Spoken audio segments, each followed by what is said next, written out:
Hey everyone, it's Wednesday, favorite day of the week besides Friday. I always say that. I'm gonna wait a few minutes for people to jump on tonight. I am excited. Maria just jumped on. I am excited about tonight's training because this it's so important, and I see so many owners struggle with being afraid of failing, being afraid of making mistakes, right? Guess what? You're gonna make all kinds of mistakes. You just gotta get over it. You just gotta get over yourself. So if you're jumping on for the first time, say hi and tell me where you are from. We have people that are call in from all over the country and in Canada. So I like to just see who's on, and I like to say hello and stuff like that. So tell me hello and where you're from. I have to see. Yeah, so say hi. Let me know where you're from. I will wait a few minutes for people to jump on.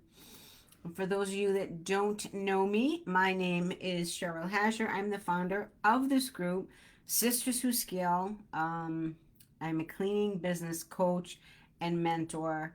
And what sets me apart, I don't just teach from the sidelines. I'm right there in the trenches with you as an active maid service owner myself. So everything you have gone through, I have gone through, and probably then some.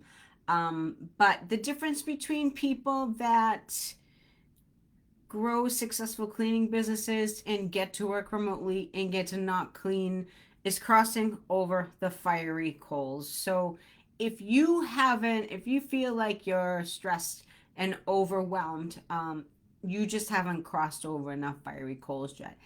It takes a village to grow a company, a cleaning company, any kind of company. It's not going to happen overnight. I'm just going to keep refreshing my phone so I can see the comments. Um, Three comments. It's not going to happen overnight. Ooh, that's me. It's not going to happen overnight. Hey, April, Dallas, Texas.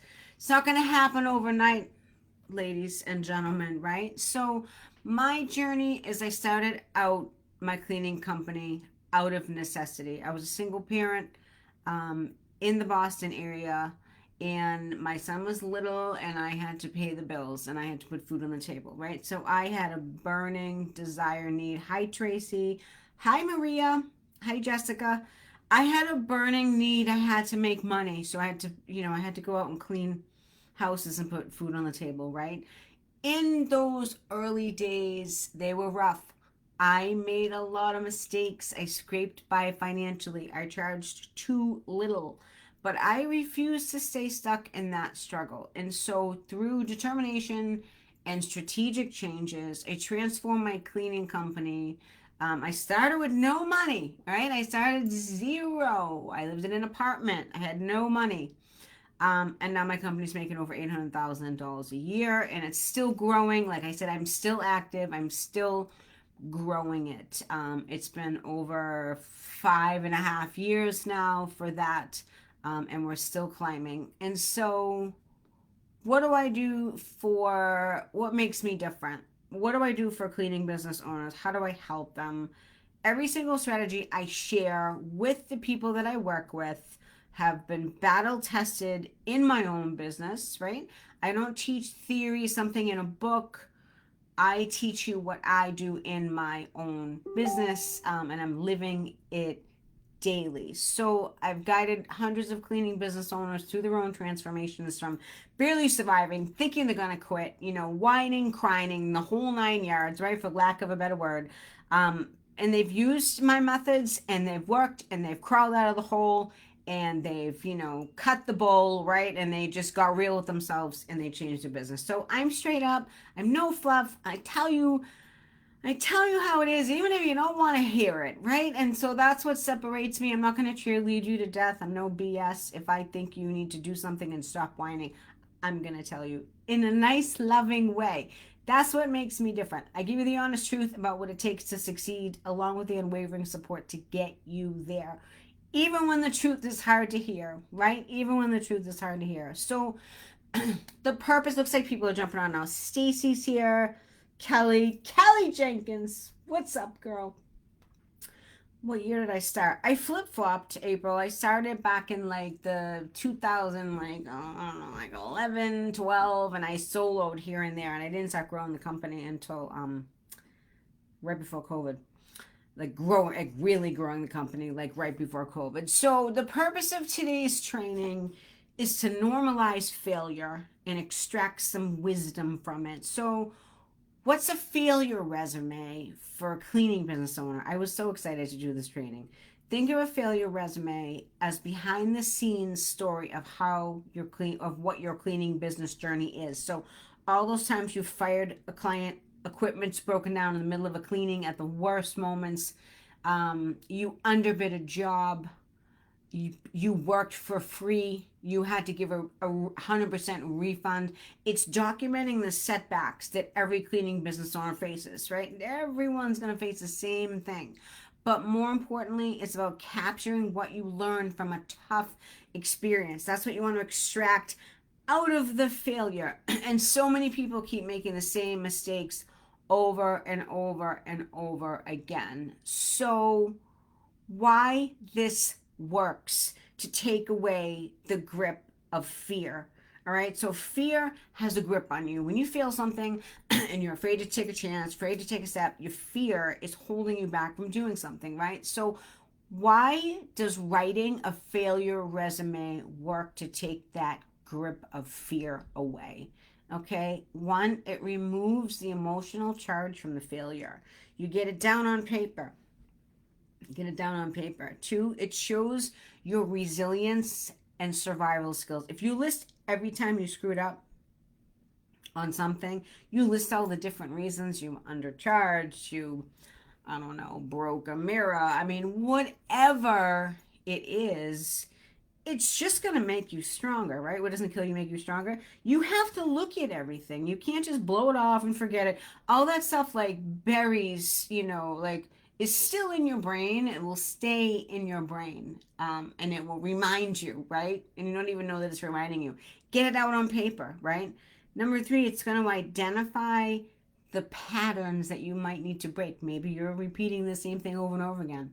Um, a famous one is undercharging. Maybe you're identifying patterns when you feel bad for someone, you want to undercharge them, right? This is a business. This isn't a charity. You have to charge premium prices to be able to pay the bills and pay yourself. Okay? If you want to do charity work, there's plenty of organizations out there that you can sign up with to do that, but you don't do that on a daily basis. That's for something completely separate.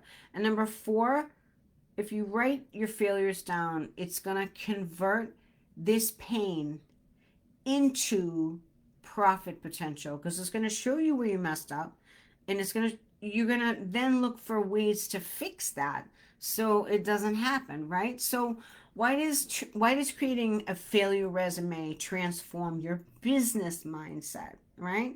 Your business mindset. I'm going to go over these in detail. Like I said, it removes emotional charge from failure. What does that mean? We keep our failures buried in our minds, right? They become massive in the back, scary monsters that grow bigger and bigger every time we think about them. But here's what happens when you write it down. They shrink, right? They now become facts on a piece of paper. They're now not emotional anymore. They're no longer feelings. They're facts on a piece of paper. So think about it. When you're lying awake 3 a.m. replaying, the time that you lost your biggest client or something like that, right? That what if story, it's your brain is adding drama, and it's making that seem worse and worse and worse, right? But if you wrote it down, so let's say you lost a $2,000 a month client, right, due to inconsistent service in March of 2023. Write the exact thing down. Okay, it's on paper. What are we going to do? Now it's just suddenly data. It's information you can work with, not emotional baggage weighing you down anymore. You get it out of your head onto the piece of paper. So the act of documenting your failures takes away their power to continuously paralyze you. You're no longer the victim of your past mistakes. You become the CEO now of analyzing market research. It just became market research. That mistake that tortured you forever It just became market research, right? It just became market research. So I want everyone, I'm going to do this a little interactive here. I want everyone to write down in the chat if they feel comfortable, okay?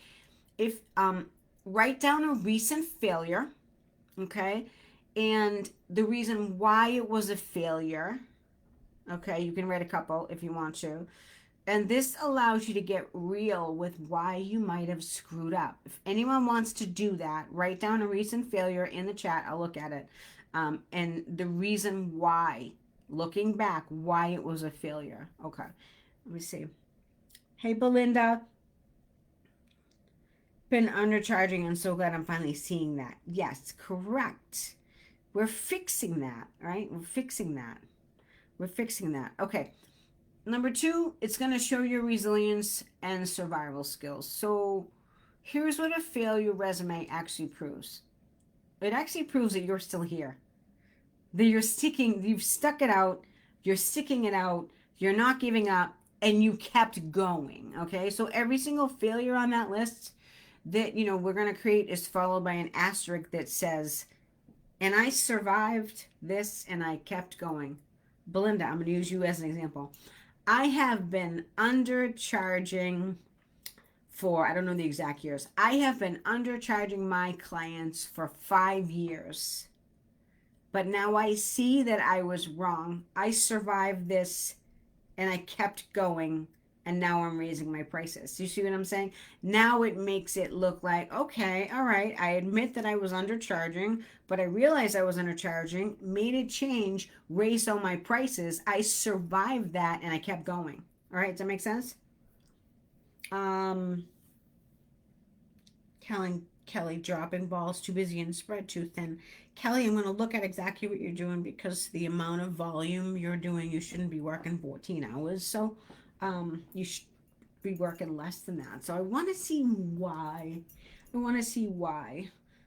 Because can you imagine if you had triple the amount of clients? So what's going to happen? You're going to work 18 hours a day? There's something happening that you're not delegating or you're doing too much. So we're going to cut some things out for you. 8 years. It's okay, Belinda. We're fixing it now, girl. That's all right. That's all right. Tracy, need to take time to train correctly, but I'm staying in a hurry to get to the next house. Right. So you need to maybe cancel some houses for the week and take the time to train correctly and bite the bullet. So you already know what you need to do, right? You already know what you need to do.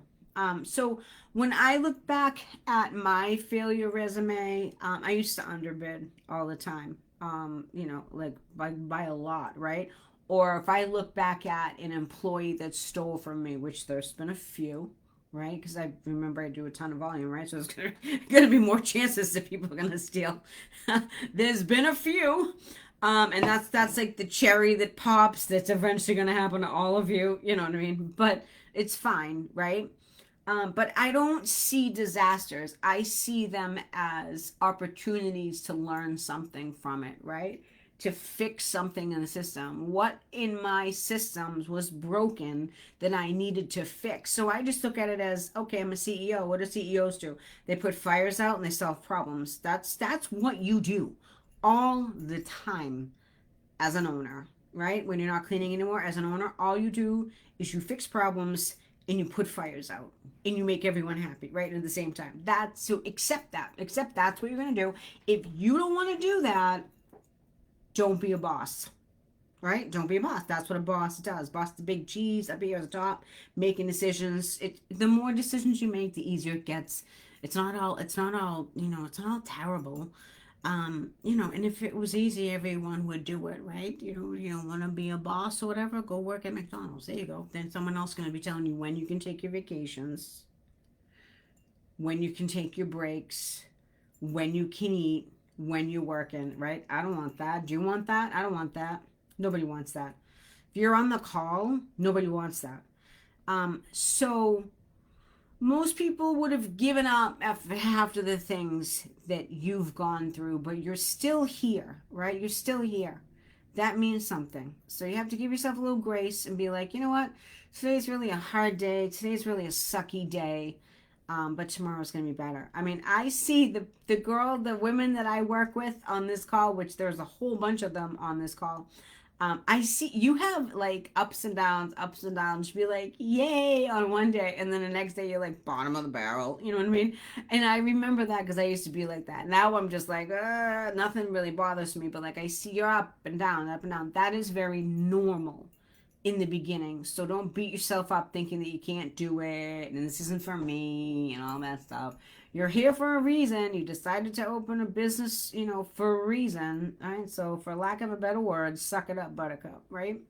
Number 3, you have to identify the patterns so you can break them. Okay. So this is where the magic happens. So when you lay all your failures out on paper, patterns emerge that you can't see when they're scattered throughout the year, right? Or across months in your memory, right? So when you get it all on paper, you can see everything. So maybe you'll notice you're consistently undercharging when you're feeling desperate for work, right? Make it super detailed like that.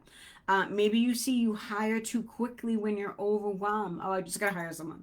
And you go hire some rando that ends up being a complete nightmare, right?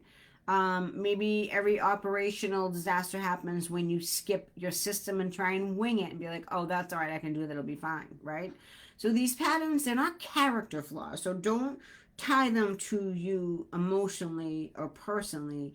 This is just business information, right? Business intellect, business intel. So once you can see them clearly on paper, you can create safeguards against them so they stop happening. Does anyone listed anything? Let me see. Hi, Natalia. Cece. Yeah. Okay. I don't think so. Okay. So, Belinda says, I feel like a fire extinguisher sometimes. It's kind of funny if you think of it like that. Just got to carry your fire extinguisher with you, like at all times. I feel like that sometimes too, but I get over it and I don't let it eat me alive. Where I was like, oh, whatever, I mean, tomorrow's a new day. You have to have a good attitude in this thing. And you have to have a sense of humor. Whether you're growing a cleaning business or any type of business, you have to have a sense of humor, right? You have to have a sense of humor. Jessica says, undercharging would be my biggest. Yep. And not having systems in place before hiring, 100%. Right, totally. Natalia says, I didn't take a full payment from a client because I was asking her if she just wanted to give my daughter and facials. Yeah, negative. No bartering. No bartering, baby. We don't do that. She pays you, you pay her. Don't ever barter. Bartering's a bad thing. It's never good for either partner for the most part. I don't barter at all. When anyone asks me, I don't barter. I just don't do it. So things that I do when I feel that desperation creeping in, I have a minimum pricing rule I don't break. I have a formula. I don't break that formula. If someone can't afford it, if someone was paying too little or whatever the sob story was, I don't break it. It's not for me. I'm not running a charity, right? Charities on the other side. We do plenty of stuff for charity on the other side. I'm running a business. You're running a business. You need to make money to pay the bills, to pay your staff, to pay yourself. If you don't like how that feels, don't be a boss. And I'm not trying to be mean. I'm just saying there's a difference, right? So think of it like you have two hats. You have your nicey hat over here that you put on when you're feeling nice and charitable, right? And doing things with your friends. Then you have a business hat. You got to put the business hat on. You got to make business decisions, and you have to be okay with that, right? Women naturally are nurturers. We're not naturally hunters, right? Let's think about old school hunters. The men went out and hunted, the women prepared the food, right? It would be a different, it's today's day and age, us women, we decided that we want to be bosses too. So now you're putting on the hunting gear and you're going out and you're hunting for food. If you think of it, the analogy is kind of the same. So, but we're still females, right? So it's difficult. That's what you need to, it's your masculine side. And this is far from this training. It's your masculine side that you need to develop when you're running a business, right? And then if you combine it with the feminine side and you go into your estimates and you use your feminine energy to close estimates, you're going to be a titan in the industry. That's what you need to learn how to do, right? switch back and forth between masculine energy, feminine energy, masculine energy, feminine energy, right? So when I'm tempted to rush a hire, I force myself to wait 48 hours and I check references. I do not hire right away. I think about it. I don't say, oh, screw it, I'm just going to hire this person. I think about it for a couple days. You're bringing this person into your company. Think about it. Don't just react because you're in some situation, right? Don't do that. So your failures can come, almost be like an early warning system, right? They protect you. You're going to remember if you write it down. They protect you from making the same costly mistake over and over and over again. And number 4 is converting the pain into this profit potential. What do I mean by this? So what I mean by this is every failure in your cleaning business contains a seed for future profit to grow it. What do I mean by that? That client you lost because of poor communication, that's one that we see all the time. That failure teaches you to implement a check-in system now that allows you to keep clients for longer. After a first-time cleaning, how was your cleaning? How was everything? If you're still in the field, did you do a walkthrough with the owner? Did you follow up with them right away? Okay. So that employee who quits without notice, that disaster that forced you to create a backup system for when new employees quit. The first 30 days of having a new employee is very similar to dating. You don't know what's going on, right? One day the employee is in love with the job and the next day they're quitting, right? It's dicey. You don't know what's going to happen in the first 30 days. So don't hang all of your hats on that one star. You can be hopeful, but do not expect that this person is going to solve all your problems because they're not. So be mentally prepared for the what if, and don't give these new people too many compliments like they're the end all be all, or don't say things like, oh my god, I'm so glad I found you. Don't say stuff like that. You don't give them that much praise. You hardly even know that person. Don't tell them how great they are in the beginning, at least not right away. That is something separate. So they need to earn that great praise. Does that make sense? So the mistake that cost you money in the past becomes the wisdom that will make you money in the future. So all of your painful lessons on your failure resume is actually, think of it as market research, right? That you paid for with experience instead of cash, right? So when you start seeing your failures as expensive education rather than personal shortcomings, and that's where we confuse things, you'll start mining them for gold, right? You'll be like, what's the message in this situation, right? You're going to look at that. How can I learn from this mess, this screw up, whatever happened? How can I learn from it? How can I extract the wisdom out of it? And how can I not make the same mistake in the future? Okay. So the bottom line is like this: your failure resume isn't about dwelling on the past. It's about weaponizing your experience, okay? Turning that into a weapon for future success, okay? So every cleaning business owner who has built something significant has way more failures than you could ever imagine, right? The more failures, the more successes you have, right? So if you celebrate your failures and be like, yay, I screwed up, I underpriced a client. If you celebrate it, you take that emotional charge away from it, and it no longer becomes powerful, and it no longer has a grip on you. Is this making sense? Let me know if this is making sense. So Jessica says, I did that when I first started. I got Scrooge, but 9 hours in a house, spent 3 hours detailing and cleaning and my SUV, and I could have done a better job. Yeah, we all underpriced in the beginning. Yep, we all underpriced in the beginning, for sure. Kelly, you keep saying Kelly Jenkins is watching. Kelly Jenkins is watching. I don't know if you're popping in and out of it or what. So let's build your failure resume. Let's do this live. So start by thinking about your biggest setbacks. I want people to give me a comment. Jace Bond is checking in. Jace is checking in. Jace is my significant other. Jason's my hubby. Failure are part of growth. I fail at least once a month. Once a month? What about once a day? No, I'm only kidding. Jason's amazing. He's an amazing partner and business partner. And we learn from each other every single day. Right, honey? So, okay. Lost contracts, employee disasters, list them in the chat for me if you want to share. Equipment failures, pricing mistakes, customer complaints, things that went sideways, marketing efforts that didn't work. That's going to happen.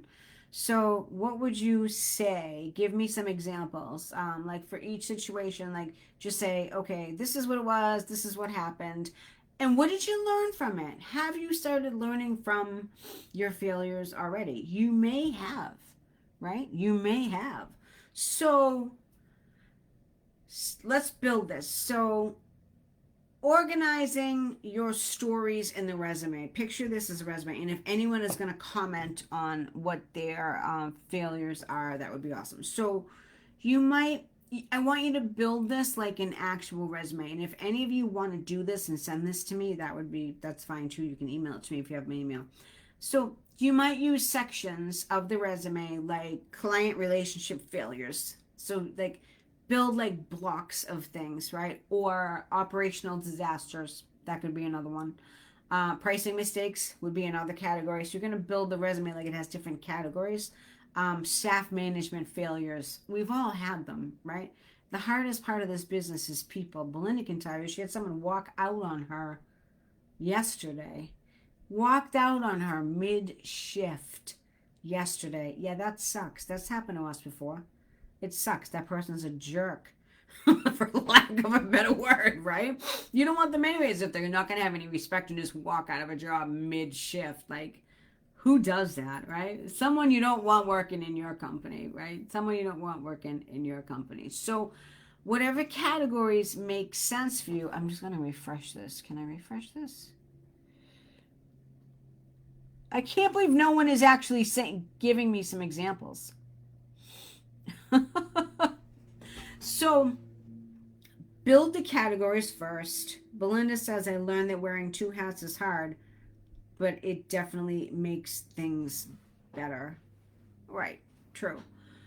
So build these categories, or build the categories first. Like I said, you could staff management fails, pricing mistakes, client relationship failures. That's going to be lack of communication. Operational disasters, something. List those categories, okay? And then underneath the categories, list the actual failures, okay? What was the specific example? Then you're going to list the outcome, right? So you're going to list the outcome of that. And then you're going to list what you could have done to possibly avoid that situation. I realize this has a lag, so I'll wait a little bit. So Belinda says, oh my God, and had the nerves to say she would come back. Had the nerve to say she would come back under these conditions. Yeah, goodbye. See you later. Go work at McDonald's, chickie. Yeah, let's remember, everyone, that the inmates do not rule the asylum. What do I mean by that? It means that the employees don't call the shots. You do. And you have to separate that line in the sand from the beginning. They are not your friend, right? You are not their friend. It's like being a parent, not their friend. They're not going to tell you how they're going to work. You're going to tell them, here's the scope of work. Here's how we do it. Here's the system we follow. Are you able to do that? And if you're not, go start your own company, right? Yeah. Okay. Build the categories first. List the actual failures. List the outcome of what happened. And list what you could have done to avoid that particular situation, right? Client losses, hiring mistakes, financial errors, right? Maybe there's an accounting error, taxes, or lack of paying them, or something like that. Anything. Underpricing a client, an employee training disaster, a client accused one of your staff of stealing, and how you handle that. That's a big one. That's all going to happen to us at one moment in time, right? All going to happen to us. So who wants to type theirs in their chat? Give me an example. You guys aren't really commenting tonight. Give me an example of something that you failed at in your business that you learned from something. Belinda says that was a hard lesson learned for me to be the boss and not a friend. That's 100%. It's hard. It's not easy, especially when you're in the field working side by side with them. You become friendly, you start talking personal stuff, right? I'm going to tell you, when you're not in the field anymore, it becomes so much easier. So if anyone's on this call who's working with me and resonates with what I'm saying, I'll get you out of the field if you let me get you out of the field. Listen to what I just said. I'll get you out of the field if you let me get you out of the field. Right? It's a totally hard lesson. Belinda says, I had one employee steal and I didn't know for months. Yeah. We've had a few. We've had a few over the course of a few years, you know. We've had a few, but the clients, you know, we're all good about it. I still have all the clients. No one fired us. I think one maybe. But for the most part, everyone was pretty good about that. So, okay.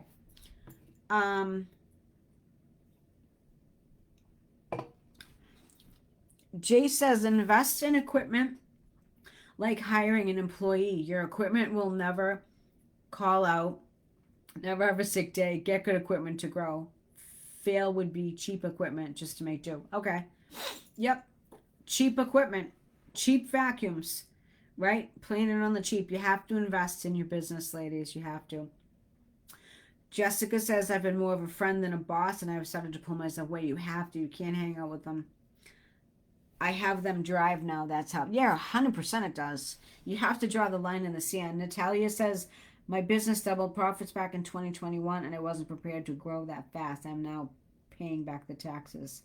Belinda says she stole, oh boy, she stole checks and wrote them to herself. What a dummy. I turned her into the police and a client, and client obvious, and you obviously lost the client, but she was nice enough not to throw you into the bus, which is good. Most of the time, if you handle it correctly, the client's pretty good about it. She stole checks from a client and wrote them out to herself. What a dumbass. That's stupid. That's stupid. That is stupid. So let me give you some examples. So here's a real life example. So you lost a $5,000 a month office cleaning client, right? Because I didn't train my team on specific requirements, right? That's my fault.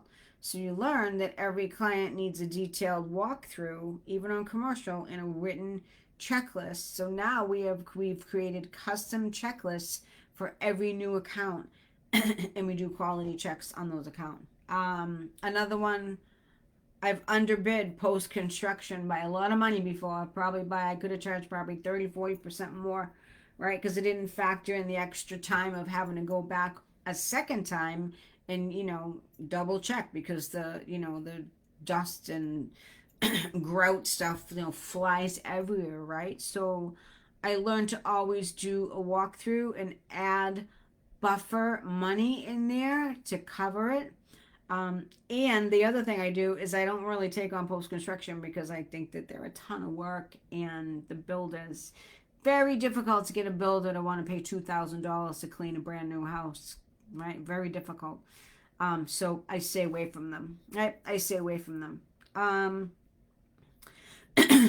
We've had a few employees quit in a week. It's not a big deal. We just get back up, put our, big britches on and keep going, right? You keep going. So you have to scramble to cover all your routes. Maybe you go out and clean a few. Maybe you reschedule a few. Guess what? It's not the end of the world. Not the end of the world, right? Not the end of the world. So what I realized when we kept going through a lot of employees, so now we don't have a big turnover at all, right? Most of my team has been with me a long, long time. They like the job, they like us, they like the work, right? That takes time to build. It's not going to be given to you, ladies. It's not going to be given to you. You have to work for it. So it's taken us a while. We used to hire 3, lose 3, we'd be sitting there like, what the heck are we doing wrong? But, over time we learned that looking like a professional company, having an office, having uniforms, having systems in place, having trainers, having team leaders, having all that stuff makes us look cool, for lack of a better word. And you want to attract people that want to work for people that look cool, for lack of a better word. So they have, the company has a great reputation. They treat their staff well. The staff that they interact with say that they love their jobs. The staff that they interact with say that they love their bosses or whatever. That is what you need to get people to stay. And this is sidebar. I'm going to be training at the Zen Mage Summit, and I'm going to be specifically talking about retaining staff and company culture to, for profit. That's my topic. I've chosen that one on purpose because so many people have a difficult time with hiring, with retaining, with creating a company culture. I'm going to do a whole topic on it. That is in September. I don't know the exact dates, but that's something that's virtual, so you can watch it later and stuff like that too. So, all right, is this all making sense? Anyone else have anything they want to share? Let's see. Anyone else have anything they want to share? I'm gonna refresh this and see if anyone does. Okay. So you want to keep it practical, right? So you want to be real about what happened with the situation, but you want to focus on the lessons and the changes that you made, right? So keep your stories very actionable when you're writing them down. This isn't about dwelling on past mistakes, because once you get it out of your head and on paper, the anxiousness and the anxiety of the certain topic will go away, right? It's about recognizing how much you've grown as a business owner and how these expectations make you better at serving your clients, better at making decisions, better at training, better at pricing, right? Anything what it is. So I like to write stuff like this down. I update my failure resume pretty frequently because, let's face it, running a cleaning business means you keep learning from new challenges. There's going to be so many things that you're going to go through, right? That you're totally going to go through. So if you're watching this live, if you're watching this on replay, if after you create this failure resume, I would love to see some failure resumes, or just like a few. Anyways, and you find that you keep making the same mistakes, let's have a chat. I am opening up next Monday, open enrollment. I do an open enrollment for my Drop Them Up and Scale class. I take about 7, 8 owners at a time. I open it for open enrollment for about 2 weeks. So if you'd like to hear details about it, type Drop Them Up. Some of you on the call are already working with me. If you have questions and you're nervous to ask me, ask them. Or DM me. I'm pretty friendly. I'll reach out. What we do is we schedule a call. We're asking you a bunch of questions about your business, see where the problem is, and just see if what I do is a good fit for you. I tell everyone, if you're looking for help, mentorship, a coach, find someone that you gel with. Why? Because you're gonna learn more, right? If you find someone that you gel with and you resonate with, you're going to get a better result in your own business. I don't care if it's me. I don't care if it's whoever, right? There's a bunch of people out there. Make sure you get what you need. Make sure that they're being honest with you, and they're telling you a good story, and it resonates with you. Not a story, but they're resonating with what they have to say, and you're resonating with what they have to offer, right? That's so important for your success, right? Totally important for your success. So, another announcement. I have 1 spot left for Rise Retreat, the in-person retreat in September. I had a spot open up, unfortunately or fortunately for someone that's going to take it. That is September 10th through the 13th up here in Seabrook Beach, New Hampshire, which is right over the line of Massachusetts, which is where we live. It's a beach retreat. It is technically 4 days. People are coming in Wednesday night. But the actual seminar, conference / retreat, whatever you want to call it, is Thursday, Friday, and Saturday. We're going to be talking on a ton of different topics from hiring, training, retaining. That's probably going to be a big one. I'm going to do a whole section on how to create reels for your business, and do some organic lead generation, because that's how we generate all of our business. We don't pay for any Google ads, or any Facebook ads or TikTok or Thumbtack. We don't do any of it. I can teach you how to do that. And so if you don't spend any money on ads, guess what? Your profit margins are higher. That's what we want, right? That's what we want. So if anyone is interested in hearing about the retreat, message me. We're all staying in this posh, these beach houses, and the ocean's right across the street, and it's beautiful. And a few of the ladies that came last year are coming again this year. So I hope this was helpful. I hope this was helpful for you. I was excited to do this because I feel that so many people get so bogged down with the mistakes they've made and they can't recover from that. So that's why I wanted to do this. So if you'd like to email me a few things on your failure resume, I'd love to look at them, and make comments. And let's take that emotional charge out of those failures and turn them into successes. Because you're all capable of doing this. You're all still here, right? Some of you have been doing this a long time. You're all still here. That means you're resilient. You're resilient, and you have, a lot of, like you have a lot of staying power, right? So don't give up too easily. Guess what? Only the losers give up, right? We got two kinds of people in this world. We got people that are winners, and we got people that are losers. You pick which one you want to be, all right? I don't really believe in gray area. I believe in black and white. You either pick being a winner or you pick not being a winner, right? We won't say that L word. You pick being a winner or you pick not being a winner, right? All right, ladies, have an amazing evening. I don't think I have anything else. No, I don't think I have anything else. If anyone has any questions, message me.